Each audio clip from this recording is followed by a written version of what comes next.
Nesses dias de pandemia e muito mais no olho do furacão, alguns meses atrás, quando os casos não paravam de crescer, não paravam de subir, houve muitas pessoas utilizando o versículo bíblico para que as pessoas ficassem em casa. O texto é o de Provérbios 22:3, que diz: "O prudente vê o mal e esconde-se, mas os simples passam adiante e sofrem a pena." Esse versículo está dizendo que a pessoa sensata, prudente, ajuizada, ela vê o perigo, vê o risco, o caos, o problema e se esconde. Mas os insensatos não estão nem aí. Eles vão para frente, mas acabam mal e sofrem a penalidade. Interessante notar nessa meditação que o texto nos fala que a pessoa sensata, os prudentes são poucos. Até o texto fica no singular. Já os insensatos, imprudentes está no plural. Ou seja, podemos entender que a maioria das pessoas, infelizmente, são imprudentes e poucas de fato são sábias e sensatas que veem o perigo e se escondem. Veja, eu não quero dizer a você que esse texto diz para você ficar em casa, ou que você não deve ficar em casa, ou que está falando da pandemia do Covid-19.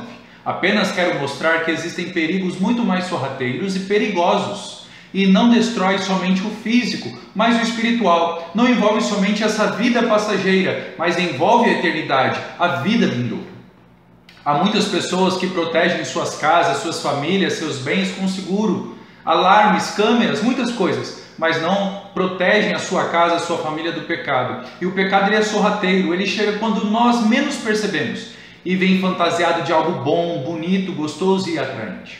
O texto diz que o prudente se protege, tanto a não participar do mal, quanto podemos entender que ele toma medidas preventivas para não cair no erro ou para não sofrer o dano do pecado.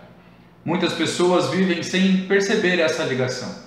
Não é à toa que o texto está no plural, indicando que a maioria simplesmente vivem, agem e não percebem o perigo do pecado, que muitas vezes entram em nossas casas e através dos programas de TV, rádio, podcasts, YouTube, séries e muito mais. Sejamos mais cuidadosos com as nossas famílias, com as nossas casas, com a nossa alma.